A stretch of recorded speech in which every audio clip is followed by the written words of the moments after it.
Question ടൈമിലേക്ക് സ്വാഗതം. വളരെ സവിശേഷതയുള്ള ഒരു വ്യക്തിയാണ് നമ്മുടെ അതിഥിയായി നമ്മോടൊപ്പം ഇന്നുള്ളത്. പ്രമുഖ വ്യവസായി, സഹൃദയൻ, കലാകാരൻ, നിർമ്മാതാവ്, അഭിനേതാവ്, സംവിധായകൻ, ഒരുപക്ഷെ സർവകലാ വല്ലഭൻ എന്നുള്ള ഒരു പട്ടം കൊടുക്കാൻ അർഹതയുള്ള ഒരു വ്യക്തി. അത് മാത്രമല്ല, ടെലിവിഷൻ എന്ന മീഡിയത്തിലൂടെ ജനകോടികളുടെ ഹൃദയത്തിൽ സ്ഥാനം വാങ്ങിയ ഒരു വ്യക്തി.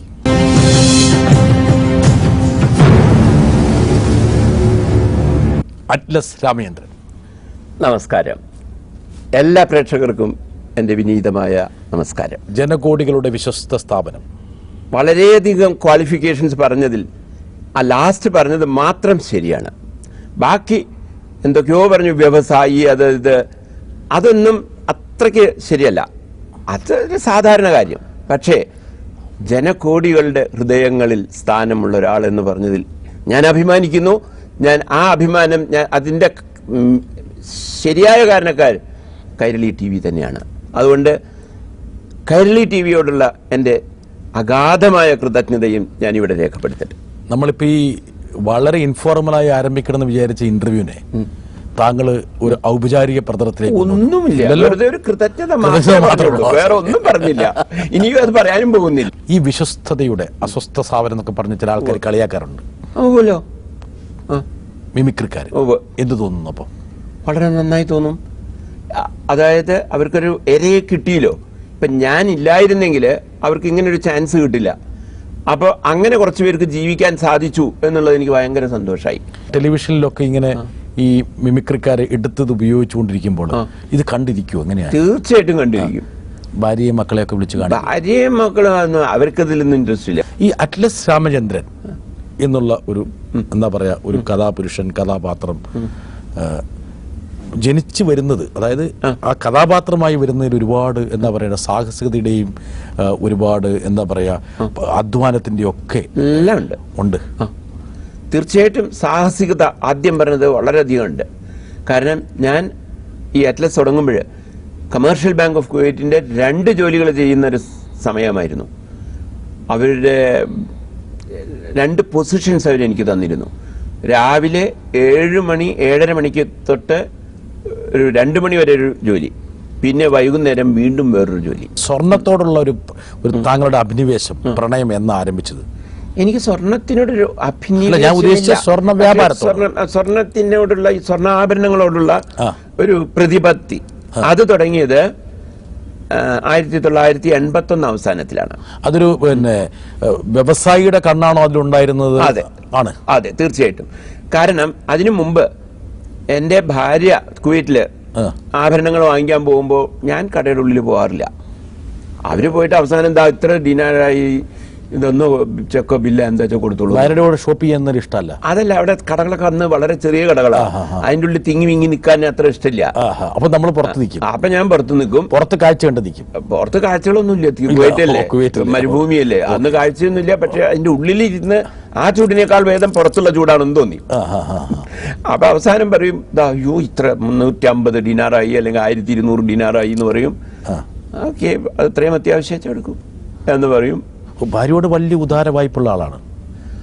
അതില്ലാതെ പറ്റില്ലല്ലോ. അല്ല, അവരെത്ര ചെലവിട്ടാലും അത് കൊടുക്കാന്നുള്ളതാണോ? പക്ഷെ ഞാൻ പറയും, ഇങ്ങനെ അധികം ചെലവാക്കി കഴിഞ്ഞാൽ. എങ്ങനെ, ഏത് ഭാഷയിലാ പറയാ? വളരെ വളരെ മൈൽഡായിട്ട് പറയും, അത്രേ ഉള്ളൂ. അതെ, ഭാര്യയോടുള്ള സംസാരത്തില് സൂക്ഷിച്ച് വേണം കൈകാര്യം, സൂക്ഷിച്ച് മാത്രമേ പറയുള്ളൂ. എന്താ വെച്ചാൽ എവിടെയെങ്കിലും ഒരു ചെറിയൊരു തെറ്റ് പറ്റിയാൽ തിരിച്ചു കിട്ടും. പിന്നെ കുറച്ച് ദിവസത്തേക്ക് ഇരിക്കാൻ പറ്റില്ല. ഈ പറഞ്ഞ ഭാര്യ ആഭരണം മേടിക്കുന്നു, ആഭരണം മേടിക്കുന്നതിൽ നിന്നാണ് ഒരു ഐഡിയ കിട്ടുന്നത്. അല്ല, എനിക്ക് ഐഡിയ കിട്ടുന്നത്, ഞാൻ പറഞ്ഞിരുന്നല്ലോ ഈ ബാങ്കിൽ 2 ജോലി ചെയ്തിരുന്നു. രണ്ടാമത്തെ ജോലി കഴിയുമ്പോൾ ഒരു 8 മണി ആവാറുണ്ട് രാത്രി 8 മണിക്ക് ഞാൻ വീട്ടിലേക്ക് പോണതിന് മുമ്പ് ഒരു ദിവസം കണ്ട് ഭയങ്കര റഷ് സ്വർണ്ണക്കടയുടെ മുമ്പിൽ ആൾക്കാർ ക്യൂ നിൽക്കുന്നു. ഉടനെ തന്നെ കാർ നിർത്തി ചോദിച്ചു അവരോട്, ഇതെന്താണ് ഇവിടെ നടന്നത്, വല്ല ഈ അന്നത്തെ ഈ ചെറിയ ഒരു കുറച്ചുകൂടി യങ് ആയിരുന്നല്ലോ, അല്പം കൂടി യങ് ആയിരുന്നതിന്റെ. അതെ, ഇപ്പം നല്ല യൗവനമാണുള്ളത്. യങ് തന്നെ, പക്ഷെ അന്ന് കുറച്ചുകൂടി യങ് ആയിരുന്നല്ലോ. ഇപ്പൊ എങ്ങനെയല്ലേ യങ്ങാണ്. അതെ, അപ്പൊ ആ ക്യൂരിയോസിറ്റി കുറിച്ച് ഇപ്പൊ ക്യൂരിയോസിറ്റി ഇല്ല. അന്ന് ക്യൂരിയോസിറ്റി ഉണ്ടായിരുന്നു. എന്താണ് ഇവിടുത്തെ അധികം ആൾക്കാർ ക്യൂ നിൽക്കുന്നത്? അപ്പൊ അവരോട് ചോദിച്ചു, എന്താണ് നിങ്ങൾ ഇവിടെ ചെയ്യുന്നത്, എന്തത്ര ക്യൂ നിൽക്കുന്നത്? What a fool you are. അവരിങ്ങോട്ട് പറയുന്നത്, നിങ്ങൾക്കൊന്നും അറിയില്ലേ ഇവിടെ ഈ ലോകത്തിൽ എന്താ നടക്കുന്നതെന്ന്. സ്വർണത്തിന്റെ വില കുറഞ്ഞ അറിഞ്ഞൂടെ? സ്വർണത്തിന്റെ വില പെട്ടെന്ന് കുറഞ്ഞു. കഴിഞ്ഞ 2 കൊല്ലമായിട്ട് ഞങ്ങൾ ആരും സ്വർണം വാങ്ങിച്ചിട്ടില്ല. അതാണ് ഞങ്ങൾ ക്യൂ നിൽക്കുന്നത്. അങ്ങനെ അതിൽ നിന്നാണ് ഇത് ഉടലെടുക്കുന്നത്. പിന്നെ ഒരു സ്വർണ്ണക്കട ആരംഭിക്കാൻ പല വിഷമങ്ങളുണ്ടായിരുന്നു. കാരണം സ്വർണം എന്താന്ന് അറിഞ്ഞൂടായിരുന്നു.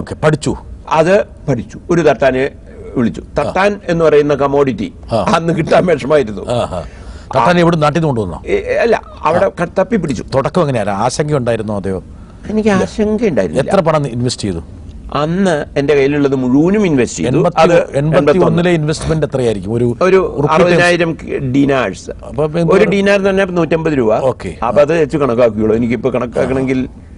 അപ്പൊ അവിടെ നിന്ന് ശ്രീ അറ്റ്ലസ് രാമേന്ദ്രൻ 81 60,000 ദിനാറിൽ നിന്ന് കുവൈത്ത്, അതില് കിട്ടിയത് വെറും 2 കിലോ കേട്ടോ. ആയിക്കോട്ടെ, 60,000 കുവൈത്ത് ദിനാറിൽ നിന്ന് 2010 എത്തുമ്പോൾ എത്ര എത്തിയത്? നമുക്കതെല്ലാം കിലോന്റെ കണക്കിൽ സംസാരിക്കുകയായിരിക്കും നല്ലത്.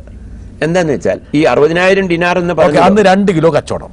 കാരണം അല്ല, കച്ചവടമല്ല, സ്റ്റോക്ക് ഇന്ന് അത് ഏകദേശം 2000 വന്ന് നിൽക്കുന്നു. 2000 കിലോ. അതെ. സദ്ദാം ഹുസൈൻ വന്നപ്പോൾ പാകിസ്ഥാനികളും ഇന്ത്യൻസും പാലസ്തീനിയൻസും കൂടി അടിച്ചെടുത്ത 400 കിലോ എനിക്ക് ഇപ്പോഴും കിട്ടാനുണ്ട്. പക്ഷെ ഒരുപാട് നഷ്ടപരിഹാരം കിട്ടിയില്ലേ? ഒരു പൈസ പോലും കിട്ടിയില്ല. എന്റെ വീട്ടിലെ താങ്കളുടെ സുഹൃത്തുക്കളും നിരീക്ഷകരും താങ്കളെ നിരീക്ഷിക്കുന്നവരും പറയുന്നത്, കുവൈത്തിൽ സദ്ദാം ഹുസൈൻ കയറി മറ്റേ കടൽ ലൂട്ട് ചെയ്യപ്പെട്ടപ്പോൾ കിട്ടിയ ഭീമമായ നഷ്ടപരിഹാരം താങ്കളുടെ ഭാവി സംരംഭങ്ങൾക്ക് അടിത്തറയേകിയാണ്. അതാണ് അവർക്കൊന്നും അറിയില്ല എന്ന് പറയുന്നത്. ഈ ഭീമമായ തുക ഞാൻ ഇന്നും എക്സ്പെക്ട് ചെയ്തുകൊണ്ടിരിക്കുകയാണ്. കാരണം യുണൈറ്റഡ് നേഷൻസ് അത് അപ്രൂവ് ചെയ്തിട്ടുണ്ട്. അപ്പൊ എത്ര 400 കിലോയുടെ 400 കിലോ അന്നത്തെ വിലയിൽ 25 കോടി രൂപയുള്ളൂ. പക്ഷെ ഇന്ന് 100 കോടി രൂപയിൽ കൊണ്ടുണ്ട്.